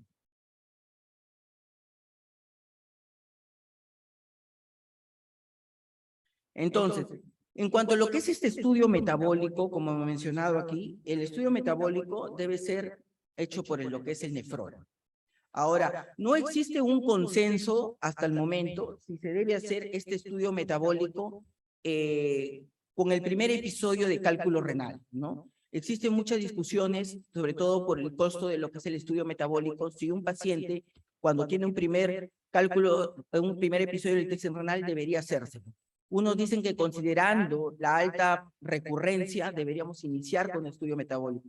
Lo que es el Colegio Americano, por ejemplo, de medicina, mencionan de que aquellos pacientes que tienen un primer episodio recién de cálculos renales y tienen bajo riesgo de presentar una recurrencia, mientras que no hagamos cambios dietéticos, inicialmente no deberíamos todavía solicitar lo que es el estudio metabólico en sí. Sin embargo, hay otras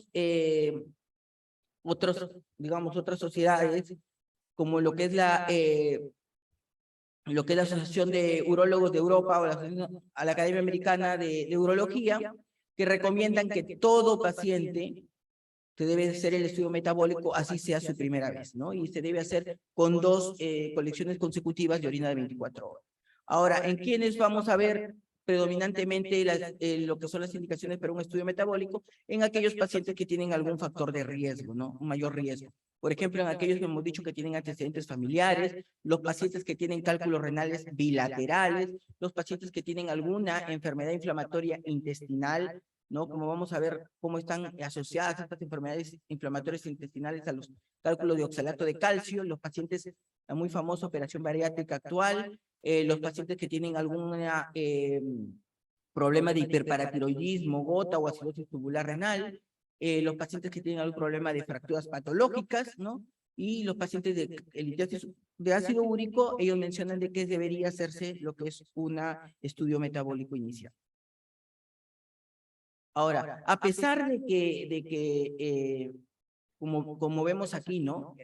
Una buena educación, una buena evaluación metabólica y un tratamiento de esto ocasiona una remisión de más del 80% de cálculos renales, ¿no? Y que se formen nuevos cálculos de casi 90%, ¿no? En esta sola enunciado podemos ver lo importante que es lo que es la evaluación metabólica y su tratamiento, ¿no? Remisión de más del 80% de cálculos renales y del 90% de la nueva presentación de nuevos cálculos.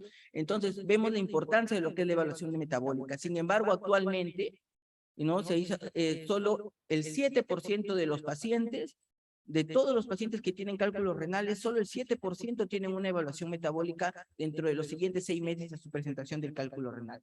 Como verán, la mayoría de pacientes simplemente acuden a que se les traiga el cálculo renal, pero nadie le hace este estudio para evitar la recurrencia. Entonces, se ha visto también que aquellos pacientes que estaban a cargo de un nefrólogo o un urólogo tenían 3 veces más probabilidad de que se le haga este estudio metabólico frente a los médicos de atención primaria, desde ahí que es necesario de que todos conozcan lo que es la necesidad de hacer este estudio metabólico como prevención de futuros cálculos renales.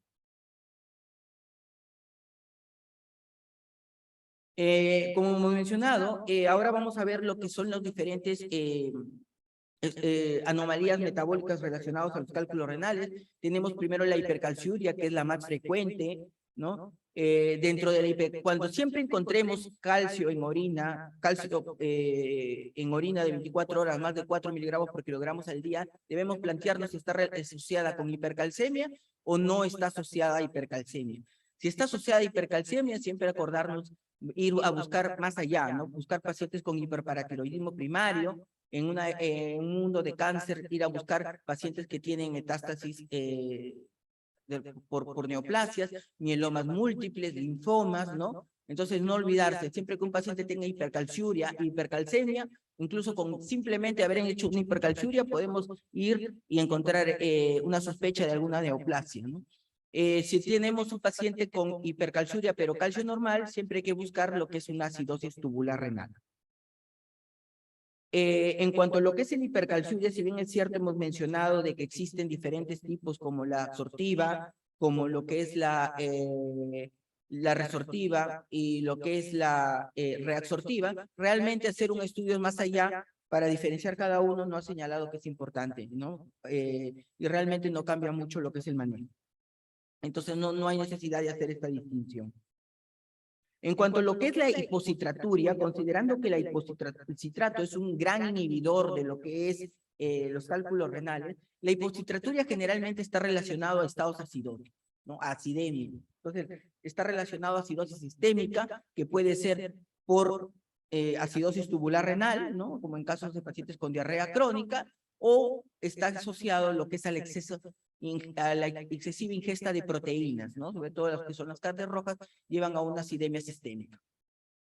Ahora, también es más frecuente que la hipocitraturia sea de origen idiopático. En cuanto a la hiperoxaluria, como vemos, tiene tres tipos de origen, puede ser metabólico primario, intestinal o dietético, ¿no? En cuanto a lo que es la hiperoxaluria entérica, es la más frecuente, como hemos dicho, en pacientes que tienen algún tipo de enfermedad funcional del intestinal, ¿no? Malabsorción de grasas, alguna enfermedad inflamatoria como la de Crohn, o aquellos pacientes que han sido sometidos a cirugía bariátrica, ¿no?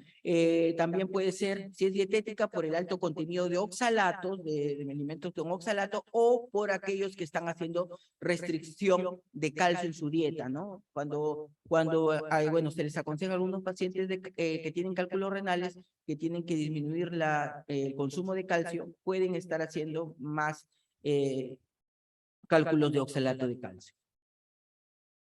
En cuanto a lo que es hiperuricosuria, ¿no? Estamos hablando de que el ácido úrico, hemos mencionado que el más importante son los cristales de urato monosódico, ¿no? Y la hiperuricosuria igual, tenemos que ver si está asociado a hiperuricemia o no. Si está asociado a hiperuricemia, sabemos que es por la excesiva ingesta de proteínas, por algunas enfermedades como la gota, la quimioterapia, que es importante con la liberación de ácido úrico.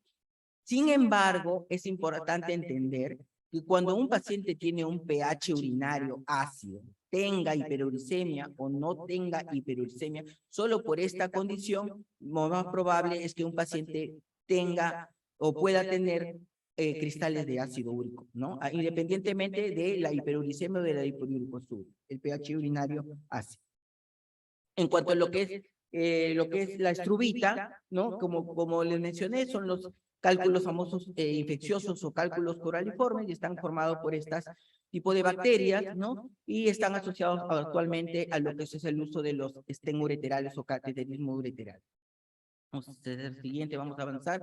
En cuanto al tratamiento ¿cuál es el tratamiento de los pacientes con cálculo renal? Como hemos dicho, el principal objetivo de todo va a ser lo que es la prevención, ¿no? Es la prevención, como el 80% de los cálculos son de calcio y la mayoría de estudios están aquí, están ligados a lo que son los problemas de calcio, y el tratamiento médico conservador siempre va a ser dietético en todos los casos. En todos los casos, iniciemos cualquier tipo de tratamiento farmacológico, siempre tiene que estar asociado a la medida dietética. Dentro de las medidas dietéticas más importantes va a ser la hidratación, aquella que nos asegure una diuresis más de 2 litros, ¿no? Esto es importante, que las guías indicaron últimas lo que es el uso del jugo de limón. El limón tiene un citrato natural importante y es una bebida indicada para impedir o para prevenir lo que son los cálculos renales.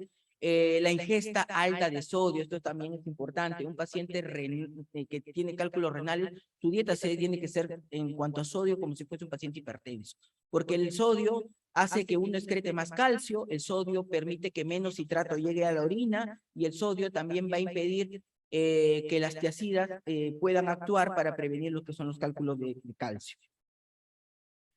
La dieta tiene que ser bajo en calcio, no negativo, la dieta tiene que ser en calcio normal. Ya hay muchos estudios, ¿no? Ya hay muchos estudios que se han visto de que aquellos pacientes que tienen las dietas con calcio normal tienen menores tasas de incidencia que los pacientes que tienen calcio mayor. ¿Y esto es por qué? Porque recuerden que los cálculos son de oxalato de calcio. El calcio, cuando uno lo ingiere, se quela con el oxalato y se elimina por vía intestinal. Si yo consumo menos calcio en la dieta, lo que voy a hacer es que ese oxalato no se quele y va a absorberse y va a unirse finalmente a la orina con el calcio que encuentre. Entonces, las dietas con calcio bajo favorecen la formación de cálculo de oxalato de calcio. En cuanto a la dieta baja en proteínas, sí, la dieta debe ser baja en proteínas. Ya hemos dicho de las proteínas, sobre todo rojas, producen un estado acidótico. Ya se ha visto que las dietas bajas en proteínas, ¿no? Son las que producen descenso en los niveles de calcio en la orina de 24 horas. Las dietas tienen que ser bajas en oxalato, ya como hemos mencionado, eso lo acabamos de decir, que se ha visto una relación de cuando el contenido de calcio de una dieta es reducida, el oxalato va a incrementar en la excreción urinaria, ¿no? También se ha visto una relación inversa en cuanto más oxalato tengamos, consumamos, la excreción urinaria de citrato va a ser menor y por lo tanto mayor posibilidad de formar cálculos de oxalato de calcio. En cuanto, bueno, esto es un resumen para lo que hemos comentado de lo que es la dieta, de acuerdo a cada anomalía metabólica, como hemos mencionado. No se olviden que lo importante es la buena hidratación, que la dieta sea normal en calcio, que sea baja en proteínas, que sea baja en sodio y obviamente que sea bajo en oxalato si fuera el caso. Ahora, algo importante que últimamente se estaba evaluando bastante y que hemos mencionado, que es el manejo del pH urinario, ¿no? El pH urinario, como hemos visto, es un factor determinante para la formación de cálculos renales. Cuando hemos visto la fisiopatología, en el punto 2 hablábamos que el movimiento del pH urinario favorece la formación de cálculos renales.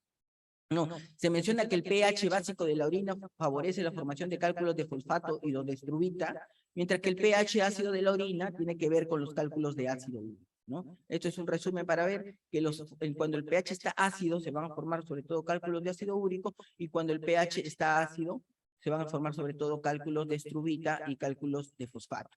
Ahora, los cálculos de oxalato de calcio están casi en este nivel intermedio. Sin embargo, últimos estudios han visto, ¿no? Que, por ejemplo, este es un estudio del 2017 en el cual se ha visto que el monohidrato de oxalato de calcio, que es el principal patógeno, ¿no? Cristalino, se cristaliza más cuando el pH está más ácido, a 4, y cristaliza menos cuando el pH cada vez se hace más alcalino.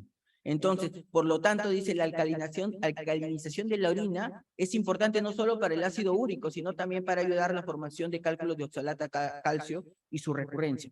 Hay otros estudios nuevos, ¿no? Como un estudio último también del Prevenlin, en el cual se ha visto de que diferentes medicamentos que le llaman natrocéticos, porque se encargan de modificar el pH urinario, en aquellos que lo tienen ácido, llevarlo más alcalino, o los que tienen alcalino, llevarlo más ácido, se ha visto que el estudio de estos llega a mantener el pH deseado, el pH neutro, hasta alrededor aparece inicialmente a los 30 días hasta los 90 días de su uso, y disminuye la probabilidad de que se formen cálculos urinarios en un factor por 2. Entonces, no se olviden que manejar el pH urinario, ver en su orina el pH urinario es muy importante. Finalmente, en el tratamiento farmacológico ya sabemos y conocemos que las tiazidas son importantes para disminuir lo que es la hipercalciuria. Se ha visto que la terapia, juntarlo con citrato de potasio, no se ha visto mucha superioridad, sin embargo, no se ha visto, es segura, pero no hay una superioridad demostrada. En los pacientes que tienen hiposcitraturia, siempre hay que darle citrato de potasio. Cuando uno le da citrato de potasio, es clave, ¿no? Para mejorar lo que es este inhibidor y mantener, como hemos dicho, la clave es mantener lo que es el pH alrededor de neutro, ¿no? De 6,5 a 7, un poco alcalino. En hiperoxaluria se han estado buscando algunos probióticos, sin embargo, que han visto que disminuyen los cálculos de oxalato, pero sin embargo no está todavía demostrado. En lo que es hiperuricosuria, es importante que se formen con pH ácido, entonces alcalinizar la orina con citrato de potasio, ¿no? La remisión es muy importante, como si usamos citrato de potasio. El alopurinol siempre, cuando hay casos de hiperuricosuria, hay o no hay hiperuricemia. Yo creo que me faltan algunas dos para terminar. Bueno, esto es un resumen de lo que hemos mencionado, de los tratamientos. El seguimiento del tratamiento es importante. Mire, la Asociación Neurológica Europea dice que a los 3 meses de haber iniciado este tratamiento, para este estudio, después de este estudio metabólico, se debe hacer un seguimiento y una vez que esté estable cada 12 meses. Sin embargo, en el momento del cumplimiento de este tratamiento solo ha sido un 16%, ¿no? la adherencia al tratamiento es muy baja. Al ser una enfermedad crónica, la adherencia a este tipo de tratamiento es baja. Entonces ya depende de nosotros concientizar a nuestros pacientes. Ahora, el nefrólogo y la litiasis renal, ¿no? Acá es importante enfatizar que la enfermedad de litiasis renal, al ser una enfermedad preventiva, siempre tiene que ser una enfermedad nefrológica y solo a veces urológica, ¿no? Solo cuando se requiera. Siempre hay eso de quién lo debe manejar, el urólogo o el nefrólogo. Y finalmente, para terminar, aquí, por ejemplo, una frase importante que se mencionó, ¿no? En el año 1700, donde Jacques decía: yo he extraído la piedra, ahora dejo a Dios que cure al paciente. En este sentido, un buen urólogo, como yo siempre digo, debería dedicar, yo ya extraje la piedra, ahora le voy a derivar al nefrólogo para que trate al paciente, ¿no? Eso sería todo. Muchas gracias. Muchas gracias, doctor. Por favor, invitamos a los ponentes que se acerquen para atender a las preguntas de los colegas, si son tan amables. Dime.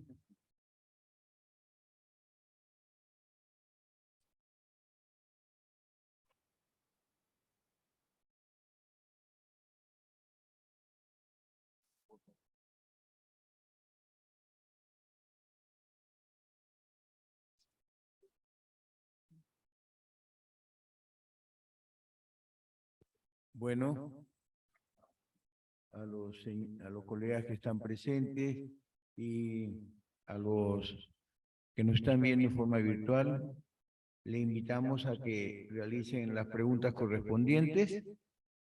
Por favor. Micrófono para el doctor. Sí, doctor. Buenos días, gracias por las excelentes ponencias. Para el doctor Guzmán, el paciente que tiene criterios para el ingreso a hemodiálisis o a diálisis peritoneal y tiene una falla cardíaca avanzada, ¿no? Con fe muy reducida, ¿qué hacer en esos pacientes?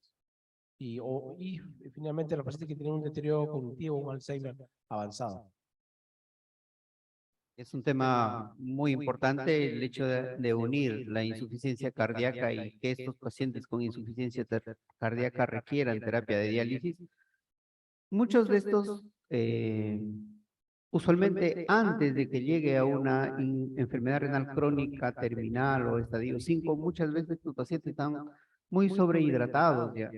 Inclusive ahí los estudios han demostrado que ayudar a estos pacientes con insuficiencia cardíaca con ultrafiltración es adecuado para ellos. O sea, ellos probablemente se beneficien mucho de la terapia dialítica. Sobre hemodiálisis o diálisis peritoneal, no hay mayormente, probablemente sea más fácil hacer diálisis peritoneal por la citis que estos pacientes pueden desarrollar y sea más fácil hacer diálisis peritoneal, pero igualmente no hay ningún estudio que haya demostrado que hemodiálisis o diálisis peritoneal sea lo más adecuado para ellos. O sea, cualquiera de las dos se podría hacer. La insuficiencia cardíaca no sería una contraindicación para no indicar diálisis a estos pacientes. Cualquiera de las dos, hemodiálisis o diálisis peritoneal. Gracias, doctor. El doctor Tapia va a hacer una pregunta. Buenas, Wilmer, quería hacerte una consulta en relación justamente al ingreso de los pacientes. Sabemos que nosotros, que los estudios que se han realizado y el que presentaste del año 2010 son estudios realizados en condiciones probablemente diferentes a las nuestras. Aquellos pacientes que ingresan pues en etapas posteriores, pero están, digamos, sustentados desde el punto de vista nutricional, de sus consultas cardiológicas, etcétera, etcétera, es decir, están bien manejados desde el punto de vista de complicaciones y también desde el punto de vista nutricional. Muchas veces el retraso del ingreso de los pacientes se relaciona mucho, por ejemplo, con dietas cetogénicas, etcétera. ¿Pueden esos estudios y sus resultados aplicarse a nuestro escenario, a nuestra realidad? A ver, creo que las guías son una orientación finalmente, ¿no? Es una orientación donde el médico va a tomar una mejor decisión. Y aún así las guías de alguna manera dejan abierta la posibilidad de que tanto tasas de filtraciones por encima de 10, donde la recomendación dice no lo inicies diálisis, pero hay pacientes con desnutrición muy severa que podrían beneficiarse de la diálisis antes de la tasa de filtración de 10. Y por el otro lado, esperar mucho tasas de filtraciones menos de 5 en estos pacientes que no comen, su creatinina lógicamente no va a ser muy baja. Igual, sus tasas de filtraciones no siempre son la mejor expresión del estado del paciente. ¿Cuándo hacer? Seguía la interrogante ahí. Lo que nos recomiendan las guías son más de 10, probablemente no, pero dependerá del criterio. O sea, un paciente que no come nada y tiene tasas de filtraciones de 12, probablemente la diálisis lo ayude a mejorar cuando le digamos o le cambiemos la nutrición a este paciente. O al revés, tasas de filtraciones menos de 5, con 4 de depuración y el paciente sin síntomas, no hacerle diálisis es someterlo a un riesgo muy grande de estos pacientes. O sea, siempre primará el criterio del médico finalmente, ¿no? O sea, las guías o lo que hemos presentado probablemente no son una camisa de fuerza donde podemos incluir a todos los pacientes, ¿no? Siempre vean esas excepciones. Una pregunta para Sí, doctor. el doctor Tapia y el doctor Milko. El pacientes que tienen criterios de urgencia o crónicos para hemodiálisis y son hipocalémicos, en realidad, ¿cuál es la estrategia nefrológica? Pacientes que son hipocalémicos y requieren diálisis. Y para el doctor Milko, en pacientes que tienen osteoporosis, requieren terapia con carbonato de calcio, con citrato de calcio, y aparte tienen nefrolitiasis. ¿Cómo se manejan esos pacientes? Bueno, con respecto a la pregunta en relación al potasio, efectivamente, como hemos mencionado, el potasio es un factor muy importante desde el punto de vista de prescripción de diálisis, porque tiene relaciones no solamente con la morbilidad, sino también con la mortalidad del paciente, y de manera inmediata probablemente. Entonces, cuando nosotros, como he mencionado en la exposición, nosotros de manera rutinaria no medimos el potasio prediálisis. Deberíamos, de manera ideal, si nosotros conociéramos el potasio prediálisis, entonces podríamos prescribir de manera individualizada al potasio en el líquido de diálisis. Sería la opción ideal y evitaríamos, digamos, la cantidad de muertes súbitas asociadas al potasio. Pero deberíamos tener el potasio prediálisis para individualizar. Y la estrategia es simple, simplemente se añade la cantidad suficiente de ampollas de potasio a los concentrados y se individualiza la prescripción de diálisis. Pero de manera rutinaria, los seguros, que son los que manejan finalmente la diálisis, el 85% de nuestros pacientes se dializan por seguros, entonces no está indicado, no se hace. Entonces, la estrategia es básicamente hacer una buena anamnesis al inicio de la diálisis. Si tiene algún factor de riesgo para hacer hipo o hipercalemia severa, nosotros le pedimos el examen y de acuerdo a eso prescribimos.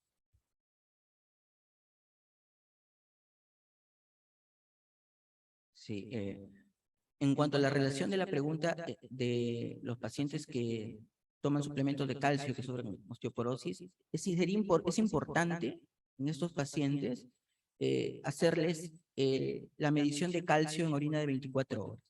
¿No? Si sale que los pacientes tienen hipercalciuria, es decir, tienen más de 4 miligramos por kilogramo al día, entonces en esos pacientes se tiene que tratar de o suspender el tratamiento del suplemento de calcio, juntamente con su reumatólogo indicar alguna alternativa, pero en aquellos pacientes que no tienen hipercalciuria no hay ningún problema, pueden seguir tomando sus suplementos de calcio.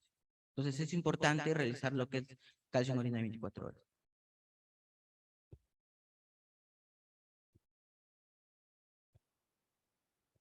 ¿Alguna pregunta, por favor?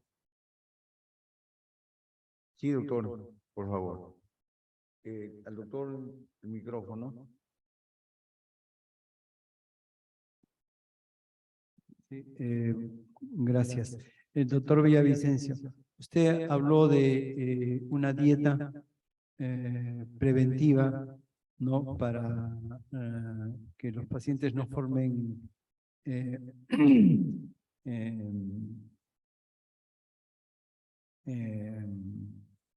piedras y que sea baja en varios componentes. ¿Podría usted reafirmar, ¿no? ¿Cuál es aquella dieta, ¿no? Porque decir que no coma calcio o no coma tal o cual compuesto químico, el paciente no lo va a entender, ¿no? Entonces hay que decirle, esto no debe usted comer en exceso, ¿no? De acuerdo a los parámetros que se tengan. Gracias. Sí, como usted ha mencionado, ¿no? Al ser una enfermedad crónica, es bien complicado que los pacientes se adhieran al tratamiento, ¿no? Generalmente, mientras que están con el dolor, se elimina el cálculo los primeros meses, pero después es un poco complicado. Lo más importante es asegurar hidratación, ¿no? ¿Cuánto debe tomar el paciente? La cantidad de líquido que te asegure orinar 2 litros al día, ¿no? Que puede ser cualquier tipo de líquidos. Importante ahora lo que es el uso de la hidratación con la limonada, ¿no? En cuanto a la dieta, como he mencionado, lo más importante es que sea baja en calcio, perdón, que sea de calcio normal, que sea baja en proteínas y sea una dieta baja en sodio. Ahora, siendo el oxalato de calcio una de las principales, el 80% de cálculos son por oxalato de calcio. Hay muchos alimentos que son ricos en oxalato y que son muy frecuentes. Por ejemplo, los que son muy verdes, como las espinacas, ¿no? Los que son muy rojos, ¿no? Como la beterraga, el rabanito, ¿no? O el chocolate, incluso el té, son elementos que tienen oxalato y que hay que tratar, como he mencionado, de concientizar al paciente que tiene que tratar de disminuir, ¿no? Pero lo más importante, yo creo, aquí es la hidratación y la dieta baja en sal, ¿no? Considerar al paciente de litiasis como si fuese un paciente hipertenso. Gracias. Bueno, en honor al tiempo, si me permite, un pequeño resumen. Hemos tenido realmente 4 conferencias magníficas que la verdad yo no sé qué milagro han hecho nuestros expositores para tratar de resumir temas que fácilmente nos llevarían, creo, toda una mañana. Pero en fin, lo que podemos decir es lo siguiente, que hay que separar 2 cosas que son muy claras para todos, sobre todo para los médicos generales que nos están viendo en forma virtual, que la mejor forma es prevenir las enfermedades. Por favor, no olvidarnos de esto. Lo mejor es la promoción y la prevención. Al igual que muchas enfermedades, estos problemas renales son, un mayor porcentaje son prevenibles. Vean ustedes, el mayor porcentaje de insuficiencia renal crónica es secundario a diabetes mellitus e hipertensión arterial. Prácticamente ahí se llevan la gran mayoría. Y entonces tenemos que evitar esto, o por lo menos controlarlo. Y una de estas cosas está en primer lugar lo que nos enseñaron desde los antiguos, los primeros médicos, como son los estilos de vida. El estilo de vida nunca pasa de moda. Y realmente si no cambiamos el estilo de vida, de comer sano, y comer sano significa evitar pues todo lo que tiene comida chatarra, dulce, gaseosas, caramelos, harinas, frituras, todo esto, evitarlos al máximo. Con esto ya estamos ayudando bastante. Segundo, llevar una vida activa, caminar. No se necesita ir al gimnasio, con caminar 4 kilómetros diarios nos ayuda mucho a todos.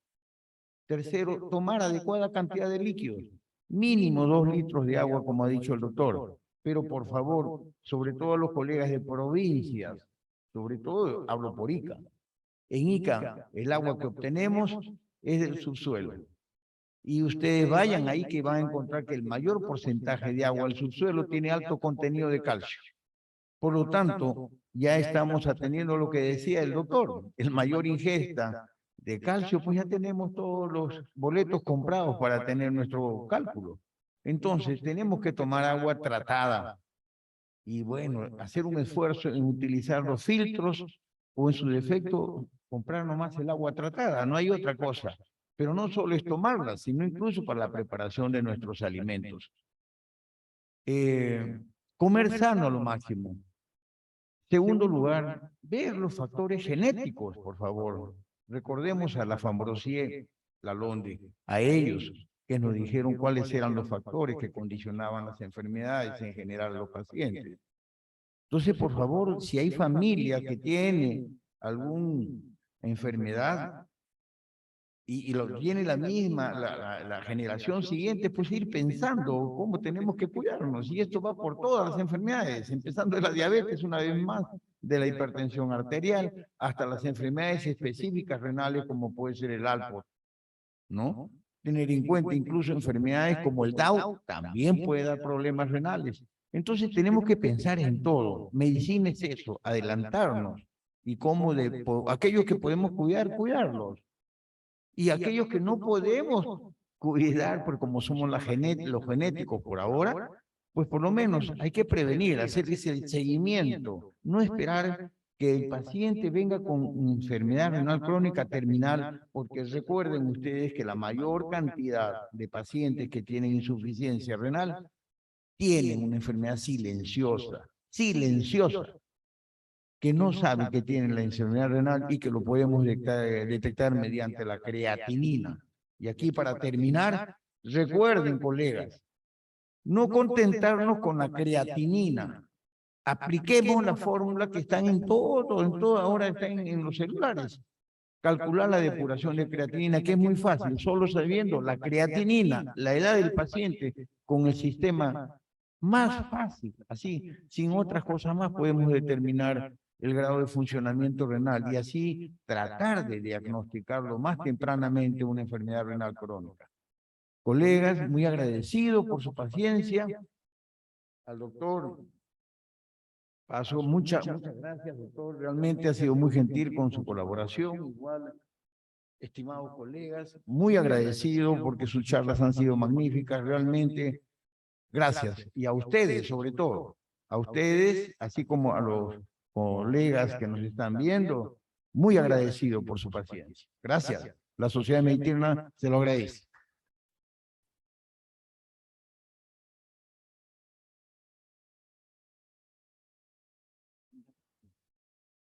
Muchas gracias.